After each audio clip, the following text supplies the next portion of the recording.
السلام عليكم ورحمة الله وبركاته. ازيكم يا حبايبي؟ عاملين ايه؟ يا رب تكونوا بخير. النهاردة جاية لكم بفيديو يفتح النفس كده ويشهي من اول دقيقة.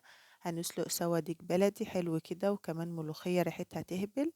بصوا بقى، اهم حاجة في سلق الديك البلدي اننا نعرف نطلع منه طعم حلو. انا هنا بحط اهوت الفص الثوم مع معلقة سمنة، دي هيدي نكهة حلوة للشوربة، حلوة قوي. كمان هنضيف عليه البهارات عشان تعزز الطعم والنكهة. اهم حاجة ما تنسوش قناتي يوميات ام زياد وبناتها. ما تنسونيش تشتركوا في القناة وتفعلوا زر الجرس عشان يوصلكوا كل جديد، وتعملوا لي لايك وتكتبوا لي في التعليقات الطريقة عجبتكم ولا لأ. او زي ما انتم شايفين كده هنضيف عليهم الديك الحلو ده، نمكسه كده مع التوابل والفص الثوم،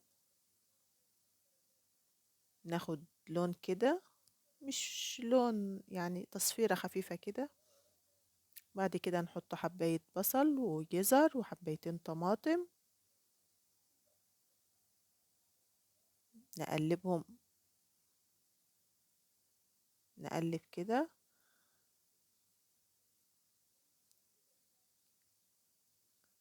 وبعد كده نضيف عليهم شوية مية سخنين،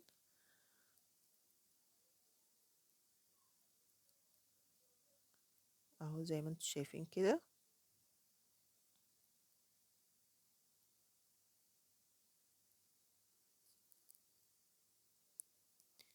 يطيب بقى، ونيجي احنا عاملين بقى الرز بشعرية. هنحط معلقة سمنة وشوية زيت، مفيش اسهل منه ولا اطعم منه، بس لازم الشعرية تتحمر كويس عشان تدي طعم حلو للرز. نحمرها يكون لون ذهبي،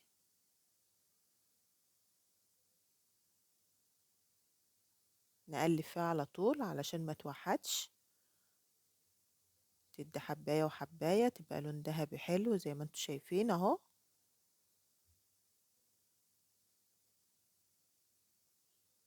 اول بقى ما تحمر وتدي درجة الذهبي ديت، نيجي احنا بقى غاسلين الرز ومصفيينه حلو اهو. نضيف بقى عليه الرز اهو،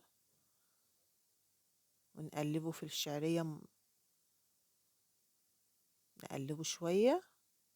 وبعد كده نضيف عليه الملح ونضيف عليه شوية مية على قد مقدار الرز. ده كوبايتين رز، هضيف عليهم كوبايتين مية، يكون مية سخنة. والرز اهو اول ما يغلي بقى هاجي انا مقلباه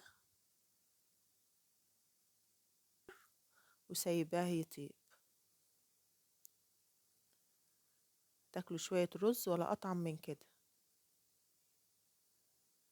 اما نسيبه بقى يطيب براحته على نار هادية، نكون مجهزين الملوخية. الشوربة دي من شوربة الديك، هنضيف عليها بقى الملوخية. دي الملوخية دي على طريقتنا القديمة، كل ما تتعمل بحب تطلع مظبوطة اهو. اضيف عليها شوية بشوية عما اشوف القوام بتاعها مظبوط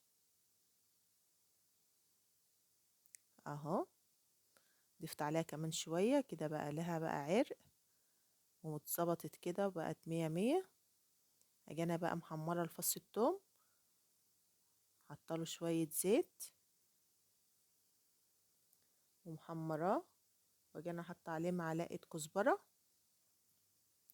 اول ما تشم ريحة الكزبرة هاجي انا ضايفة عليها الملوخية علشان ما تتحرقش. اول ما اشم ريحة التحميص الكزبرة باجي ضايفة عليها الملوخية على طول. واحلى شهقة بقى،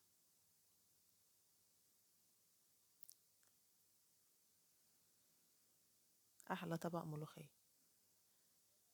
في الوقت بقى ده انا كنت حاطه الديك يحمر في الفرن، كنت دهنه وشه بالسمنه وحطه في الفرن يحمر. وزي ما انتم شايفين قدمت سفرتي، ولا احلى من كده. وبألف هنا وشفا يا حبايبي.